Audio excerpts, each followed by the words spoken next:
Ya, bismillahirrahmanirrahim. Assalamualaikum warahmatullahi wabarakatuh. Salam sejahtera untuk kita semua. Semoga dalam kondisi yang sehat selalu. Nah, pada kesempatan kali ini, pada episode kali ini, kita akan berbagi, sharing kembali seperti episode yang sebelumnya. Pada episode kali ini, kita akan berbagi tentang using IT for competition. Nah, jadi kita memanfaatkan kecanggihan teknologi informasi itu tujuannya untuk kompetisi, meningkatkan daya saing di industri. Nah, oke. Sebelumnya, seperti episode yang kemarin, jadi kalau nantinya informasi yang saya share ini ternyata teman-teman merasa ada hal-hal yang berbeda atau pendapat yang berbeda, bisa langsung komen atau melalui sosial media milik saya pribadi. Jadi silahkan teman-teman nanti utarakan pendapatnya bila ada yang kurang jelas atau ada yang berbeda pendapatnya bisa disampaikan. Sebelumnya saya share screen terlebih dahulu. Ya. Terus. Oke. Nah, di sini seperti yang saya sampaikan tadi tentang using IT for competition. Nah, model sistem perusahaan itu pada umumnya seperti ini ya. Jadi di bagian luar itu ada lingkungan ya, ada environment. Jadi di mana environment ini terdiri dari berbagai komponen yang ada di luar perusahaan, sehingga bisa dibilang itu ada di zona luar dari sistem informasi. Karena sistem informasi yang dibahas di sini adalah yang di dalam perusahaan. Nah, di sini model sistemnya yang pertama ada physical resource, jadi ada inputnya, input resource, jadi kayak berbagai macam sumber yang diperlukan untuk dikelola ya dalam kegiatan manajerial di dalam perusahaan. Nah, nantinya input mungkin bentuknya bisa data ya, bila di sini kaitannya dengan sistem informasi. Nah, jadi input resource ini nanti dikelola di transformation process. Nah, transformation process itu dia mengolah data yang sudah masuk tadi sehingga nantinya menjadi output. Nah, tapi ini adalah physical resource. Ini adalah model pada umumnya ya yang sangat simpel. Jadi ada input, transformation process, ada output. Itu hasilnya. Kalau physical resource, maka outputnya nanti juga physical resource. Nah, padahal kita itu fokusnya nanti kepada data. Nah, di sini inputnya selain ada physical resource itu naik ya di sini. Nah, naik itu ada data. Jadi ada data yang diproses. Baik itu dari input, transformation, ataupun output, itu selalu ada data yang dikirim ke information processor ya. Nah, ada data yang dikirim ke information processor untuk diproses. Jadi, bila di model yang simple itu ada input terus diproses di transformation proses. Beda dengan data. Kalau data itu setelah kegiatan physical tadi yang input, transformation, output, nah itu ada data yang dikirim kepada information processor dan outputnya nanti informasi itu dikirim kepada pihak manajerial. Nah, dikirim kepada pihak manajerial untuk dilakukan pengambilan keputusan. Sehingga nantinya bila ada perbaikan, bila ada pengembangan, nah itu nanti kembali kepada input. Ini seperti yang saya singgung di episode sebelumnya itu ada. Nah, hanya saja ini yang lebih detailnya, modelnya bila digambarkan jadinya seperti ini. Jadi, informasi atau data ini berfungsi sebagai ini ya sebagai bahan pertimbangan para pihak manajemen untuk mengambil keputusan. Nah, nantinya balik ke input gitu. Balik ke input atau bisa langsung di transformation process atau di bagian output. Jadi ada berbagai macam pengambilan keputusan yang diambil di berbagai lini, baik itu tadi ya di bagian input, apa yang perlu dibenahi atau dikembangkan untuk peningkatan kinerja, atau di bagian transformation prosesnya, atau di bagian outputnya. Jadi pihak manajemen dengan dibantu oleh adanya informasi atau data yang lengkap, itu lebih mudah ya dalam mengambil keputusan. Nah, didukung oleh adanya standar-standar yang telah diatur oleh perusahaan. Nah, di sini ada penjelasannya. Physical resource itu ada man, orang, ada material, ada mesin, ada money. Terus virtual resource, nah virtual resource tadi yang bentuknya data, adalah sumber daya informasi yang digunakan untuk mewakili sistem fisik. Jadi, seperti yang saya jelaskan di gambarnya, nah ini hanya penjelasannya saja. Jadi, bisa teman-teman pahami dari slide ini, keterangan yang tadi. Jadi nanti teman-teman tinggal mengembalikan, ini penjelasannya, nah ini gambarnya. Jadi gitu. Terus selanjutnya, pentingnya lingkungan. Kita kan sedang membahas using IT for competition. Nah, lingkungan itu sangat penting ya bagi perusahaan. Karena lingkungan ini, walaupun dia di luar dari perusahaan, lingkungan ini memberikan dampak yang signifikan terhadap meningkatnya daya saing perusahaan di industri. Kaitannya dengan informasi apa? Kaitannya dengan misalnya bila berkaitan dengan pasar ya, keinginan pasar apa? Keinginan pasar apa? Kalau dengan pemerintah regulasinya bagaimana? Bila dengan ekonomi, kondisi ekonominya seperti apa? Terus habis itu bila kaitannya dengan teknologi, bagaimana perkembangan teknologi yang sedang terjadi? Lalu bila kaitannya dengan pesaing, apa yang sudah dilakukan pesaing untuk beradaptasi dengan lingkungan sedangkan kita belum. Nah, jadi sangat penting ya bagi perusahaan itu menjaga hubungan baiknya dengan lingkungan. Karena lingkungan ini juga merupakan faktor penting, faktor utama yang signifikan untuk mempengaruhi daya saing perusahaan di dalam industri. Jadi bila perusahaan sangat egois ya, sangat mementingkan dirinya sendiri tanpa memperhatikan lingkungan ya, siap-siap saja dicampakkan ya, keluar dari industri tanpa belas kasih, tanpa ucapan terima kasih dan lain sebagainya. Jadi go out aja gitu, diusir, dibuang. Nah, kasihan sekali perusahaan-perusahaan yang seperti itu, apalagi perusahaan yang relatif masih baru atau kecil. Jadi sangat penting untuk bisa beradaptasi dengan lingkungan di dalam industrinya. Nah, ini sedikit penjelasannya. Sebelumnya tadi sudah saya singgung tentang pentingnya lingkungan. Di sini yang belum saya sampaikan adalah bahwa banyak sumber daya yang dapat dimanfaatkan oleh perusahaan yang diperoleh dari lingkungan, apalagi bahan baku ya. Apalagi bahan baku itu sangat penting, sangat diperlukan bagi perusahaan yang bentuknya manufaktur, memproses sesuatu menjadi sesuatu. Nah, itu sangat penting menjaga hubungan baik dengan lingkungan. Nah, ini elemennya, elemen dari lingkungan perusahaan. Ada government tadi sudah, pemerintah, global community, komunitas global itu juga. Jadi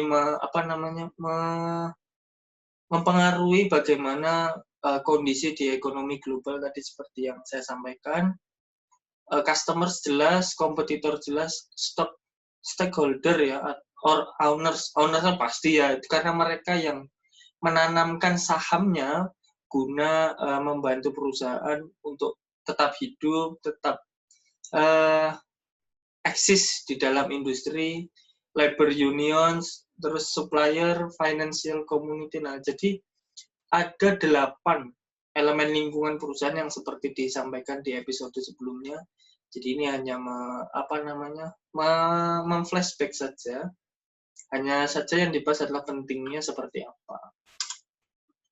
Nah, arus sumber daya lingkungan, yang pertama sistem fisik, itu dikelola melalui sistem konseptual, terus bagian sumber daya itu mengalir lebih sering daripada yang lain, terus tidak semua sumber daya mengalir antara perusahaan dengan semua elemen lingkungan. Jadi ya sesuai dengan kebutuhannya aja. Jadi perusahaan beradaptasi dengan lingkungannya, ya tidak langsung semuanya juga diperlukan dalam satu ekosistem, tapi di beberapa kegiatan ya butuhnya dengan beberapa lingkungan. Ada juga mungkin yang langsung seluruhnya itu juga mungkin ada.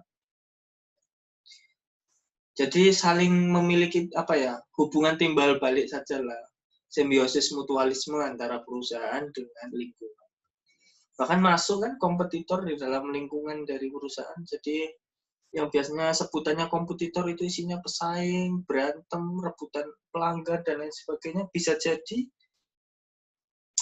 sekarang itu kompetitor itu malah jadi mitra, teman, sharing. Jadi kayak kamu belum punya apa, oke, aku harus bisa nyediain yang dia nggak bisa sediain. Jadi nggak perlu selalu jadi musuh ya. Jadi malah bisa jadi teman karena pelajaran yang lebih baik itu diperoleh dari teman ya daripada dari musuh ya.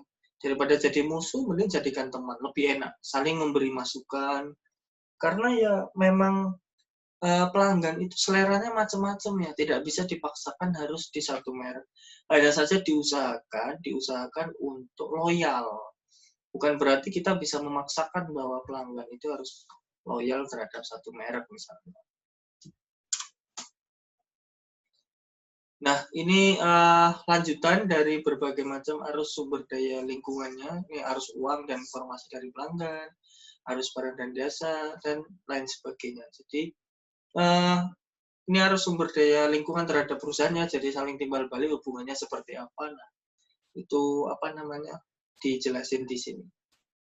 Jadi, kegiatan di perusahaan itu semakin besar, maka semakin kompleks, semakin banyak berhubungan dengan sumber lingkungannya, elemen lingkungannya. Jadi bila teman-teman melaksanakan pekerjaan di sebuah perusahaan dengan level yang berbeda-beda, pasti hubungannya dengan lingkungannya itu juga beda-beda. Ada yang mungkin di level yang rendah itu ada satu komponen yang tidak terlalu signifikan kaitannya, misalnya kalau perusahaan besar itu bisa katakanlah memikirkannya di ekonomi global, komunitas global, sedangkan perusahaan yang kecil belum sampai, misalnya seperti itu. Jadi semakin besar perusahaannya, maka semakin banyak lingkungan yang harus dikolaborasikan, harus harus ditemui lah, harus dijalin komunikasinya. Nah, hanya saja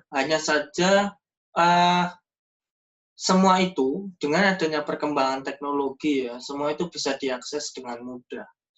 Di mana peranan informasi ini menghubungkan perusahaan dengan lingkungan. Jadi tidak hanya informasi nanti tidak hanya di dalam perusahaan, tapi hingga kepada luar perusahaan. Jadi dengan adanya kemajuan sistem informasi, semakin mudah perusahaan itu untuk beradaptasi dengan lingkungan. Jadi semakin besar perusahaan pasti semakin memiliki sumber daya penyedia informasi yang semakin lengkap, semakin kompleks, semakin komprehensif. Jadi malah semakin enak bagi perusahaan untuk beradaptasi dengan lingkungannya.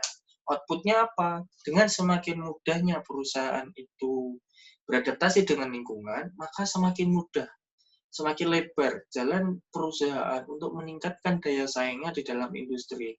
Selalu eksis di dalam industri, mampu bertahan lama, terus mampu bersaing dengan kompetitornya, bahkan bisa jadi perusahaan tersebut dengan adanya bantuan informasi yang semakin lengkap dapat menjadi pemimpin pasar di suatu industri. Jadi sangat penting kepemilikan penyedia informasi yang semakin komprehensif itu sangat penting bagi perusahaan.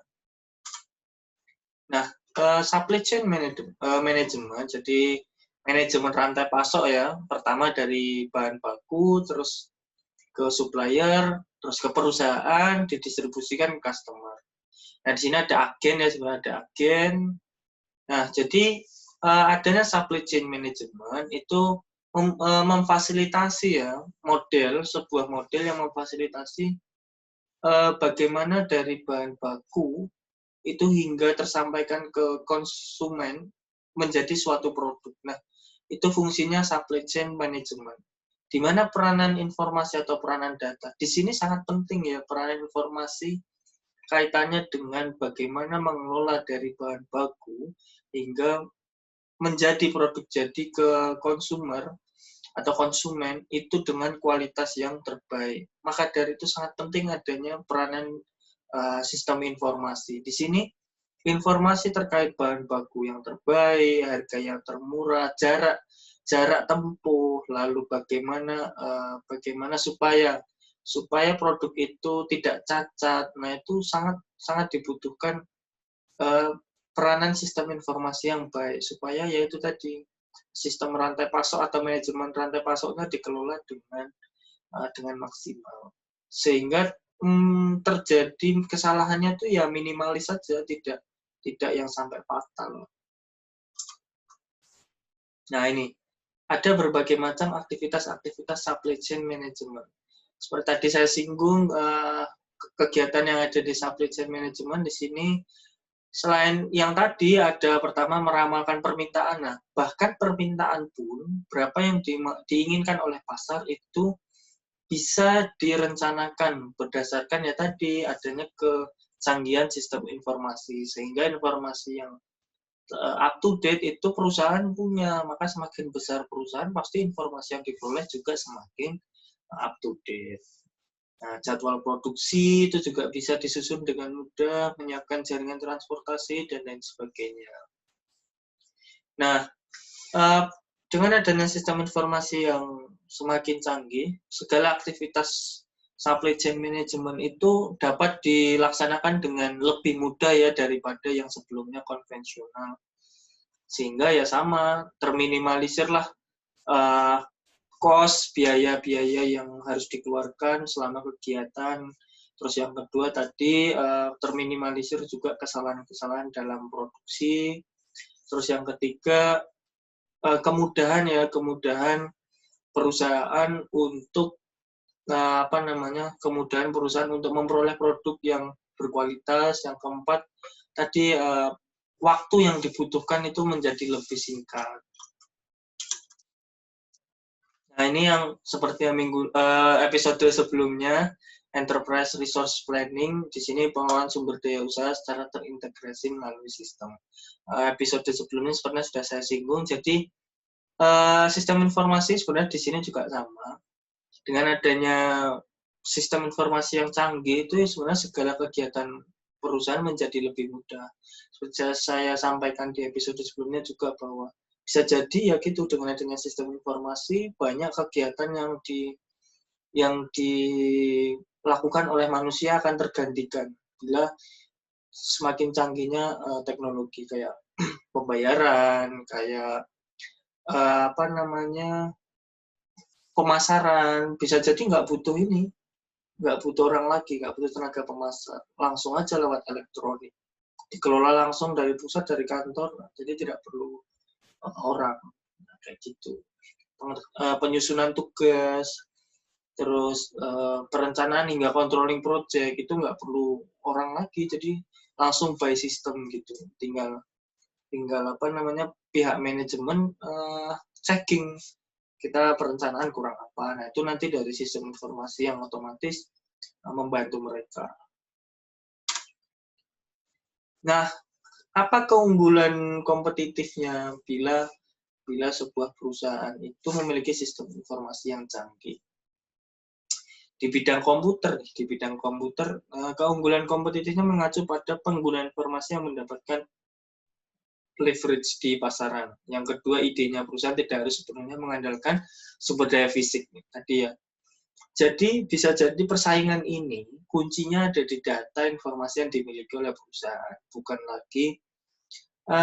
lagi berdasar pada SDM yang berkualitas ya. Itu tidak lagi, maksudnya tidak berfokus pada itu, tapi bisa jadi mengembang kepada data informasi yang ter-up to date. Jadi siapa perusahaan yang lebih update, ya udah, itu yang akan menang di pasar. Terus manajer perusahaan menggunakan sumber daya fisik dan konseptual untuk mencapai tujuan strategis dan perusahaan. Terus selanjutnya keunggulan kompetitif lainnya, untuk mencapai nilai maksimum dari penggunaan informasi sebagai sumber daya kompetitif, perusahaan harus membangun Organizational Information System. Jadi sangat penting bagi perusahaan itu menyediakan sebuah sistem yang sifatnya dapat menampung bahasanya conversation ya, atau menampung dua arah. Jadi hubungan antara perusahaan dan lingkungannya itu sifatnya dua arah kecuali ke pesaing, karena itu sebaiknya jangan. Nah, jadi sebaiknya pesaing belajarnya dari luar aja lah, nggak usah sampai ke dalam. Jadi unsur-unsur penting selain pesaing itu disediakan sebuah sistem yang sifatnya adalah dua arah. Jadi bisa saling memberikan feedback, bisa menjadi masukan, komplain. Jadi perusahaan bisa mengelola hal tersebut menjadi sebuah informasi penting untuk mengambil langkah strategis guna meningkatkan daya saingnya di dalam industri. Itu sangat-sangat penting. Perusahaan memiliki sistem yang dua arah seperti itu sangatlah penting. Karena itu dapat meningkatkan hubungan yang baik juga dengan lingkungan, ataupun ya tadi menunjukkan bahwa perusahaan ini sangat memperhatikan bagaimana kebutuhan lingkungan itu terpenuhi. Nah, jenis-jenis sumber daya informasi ada komputer, ada specialist information, ada user, ada facility, database, dan pasti informasi.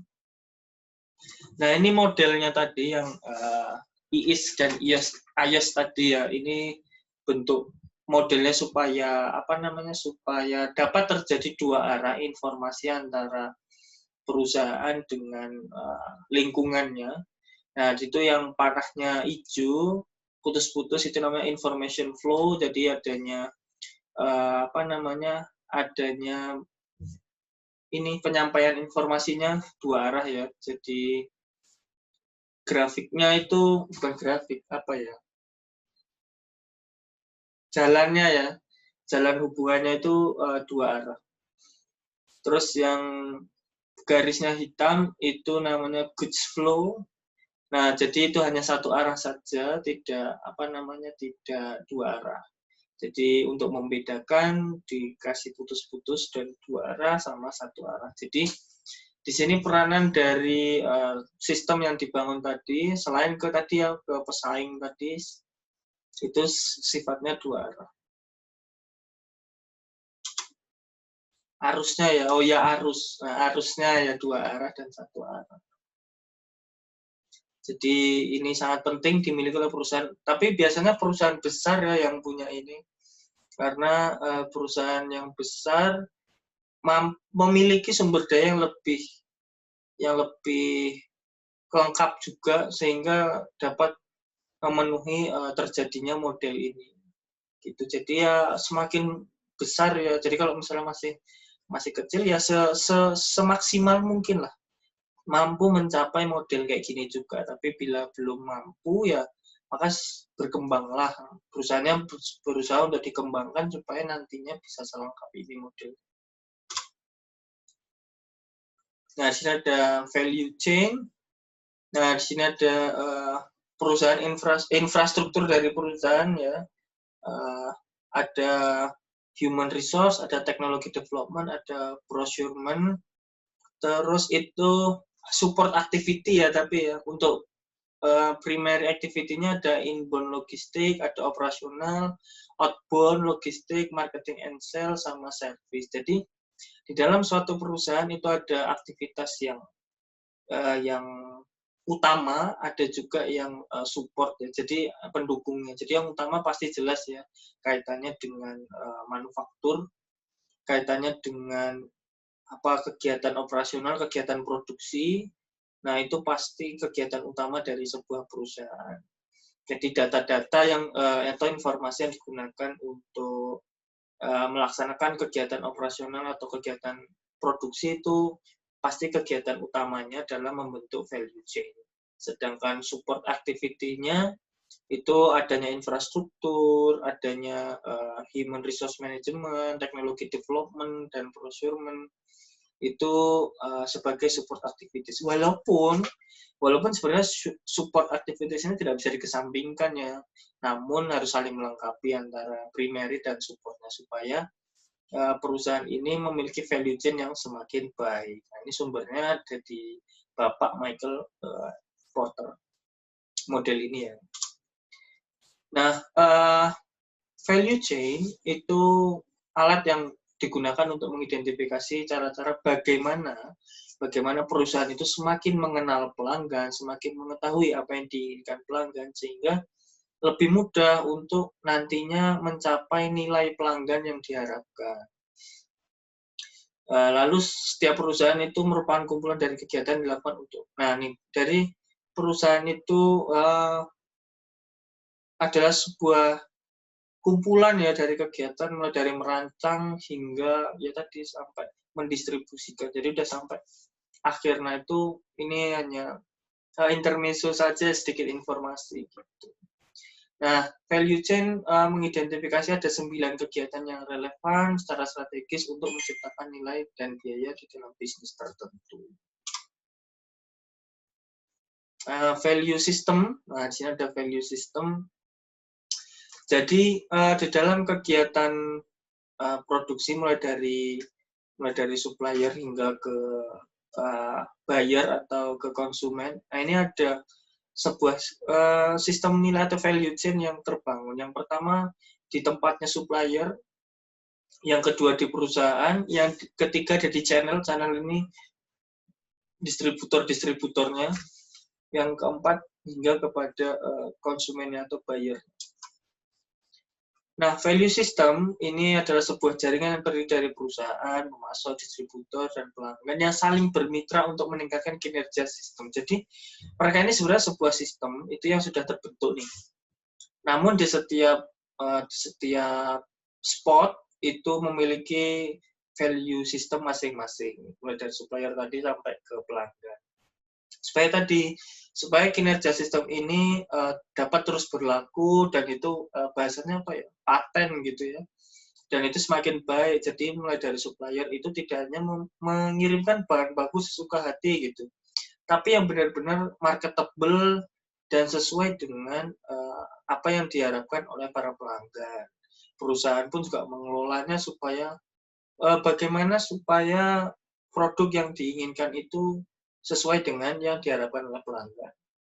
Nah, para distributor itu juga bagaimana menyediakan waktu dan saluran yang cocok agar pelanggan ini memperoleh apa yang dia inginkan itu sesuai dengan sesuai waktunya, sesuai hasilnya, dan tidak ada cacat sama sekali. Nah, itu sangat penting ya.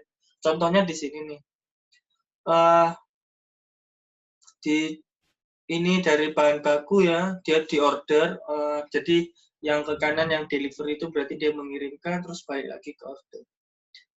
Nah, si DuPont ini mengirimkan ke Milliken itu untuk kayaknya sih kalau nggak salah ini tuh ini ya produksi pakaian ya, Levi's ya, apparelnya. Jadi misalnya ngirim benang serat terus dibentuk menjadi kain di dalam Levi's, dibuat sebagai produk, terus dikirimkan ke retail sampai kepada customer. Nah, nanti customer itu memberikan feedback bagaimana yang dia rasakan setelah mengkonsumsi produk yang dibuat atau yang ditawarkan. Nah, tapi urut juga bila tadi dari supplier ke konsumen satu-satu stepnya, nah dari konsumen juga satu-satu. Jadi konsumen nggak langsung ke ke supplier, tapi ke retailnya dulu. Nanti retail juga ke apparelnya dan lain sebagainya, hingga kepada suppliernya lagi. Nah, itu ini adalah sebuah value system yang dibangun oleh supplier, oleh perusahaan, oleh distributor atau channel, hingga kepada konsumen. Jadi, ini adalah sebuah sistem yang dibangun untuk tadi yang menjaga kemitraan mereka supaya berkaitan ya dari hulu sampai ke hilir.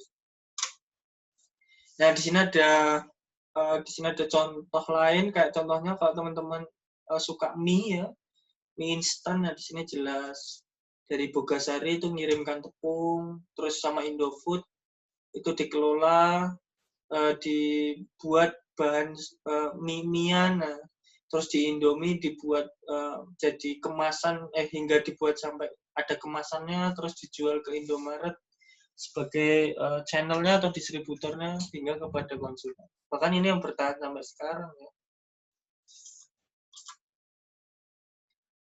Nah, ini beberapa contohnya, ada Garuda Indonesia, ada Travel Agent, terus Traveloka. Jadi ini beberapa contoh perusahaan-perusahaan yang menjalankan itu ya, value system, apalagi memanfaatkan sistem informasi. Jadi mereka jelas ya, apalagi seperti yang kita tahu ada biro-biro perjalanan online seperti ini tuh, mereka sangat memanfaatkan sistem informasi dengan baik supaya ini ya mampu tadi mempertahankan sistem kemitraan tadi, mulai dari pemasok hingga ke konsumennya, supaya konsumen ini mampu memberikan feedback-nya dengan baik, sehingga perusahaan juga mampu mengelola data tersebut menjadi sebuah keputusan strategis, sehingga dapat membuat perusahaan tersebut itu bertahan di industri dan malah memiliki daya saing yang semakin tinggi. Itu sangat penting ya, memiliki